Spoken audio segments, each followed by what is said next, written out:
असलामुअलैकुम सारे भरावां नूं 12 रबी अव्वल दी बहुत बहुत मुबारक होवे।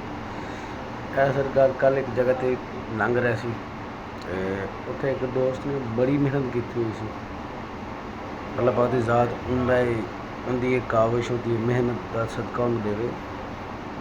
ਬੜਾ ਪਿਆਰਾ ਉਹਨੇ ਮਦੀਨਾ ਸ਼ਰੀਫ ਦਾ ਇੱਕ ਨਕਸ਼ਾ ਬਣਾਇਆ, ਨਾਲ ਉਹਨੇ ਮਸਜਿਦ ਪੂਰਾ ਉਹਨੇ ਤਿਆਰ ਕਰਕੇ ਨਾ ਲੱਗ ਨਹੀਂ ਰਿਹਾ ਸੀ ਕਿ ਇਹ तस्वीर है बनाई हुई है या असल हकीकत है।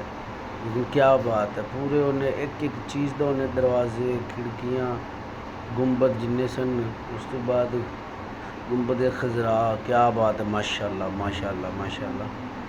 तो अल्लाह पाक दी ज़ात इस भाई ने दा अजर देवे। उस तो बाद अल्लाह खैर करे। फिर एक जगह तो लंघ रहे तो ए जनाब अली सोने की आमद वास्ते ये रैलियाँ, मैं कहना अल्लाह पाक दी ज़ात बेशक उन्होंने बड़ी मेहरबान है और लोग खुश नसीब ने जेडे इस दिन मनाते हैं।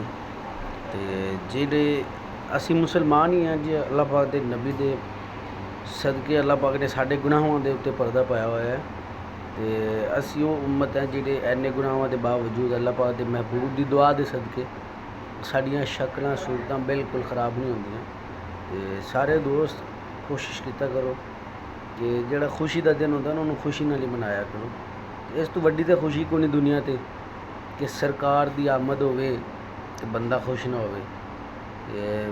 मेरी दरख्वास्त होने सारे दोस्तों कि बगैर किसी बहस तो किसी तफरके तो ये खुशी वाले दिन इंज मनाओ कि जेड़े गैर मुसलमान ना वो भी वेख के तो खुश हो जान, कहने यार क्या बात है, कोई वाकई अपने महबूब की जी खुशी है ना वो यही मनाते हैं।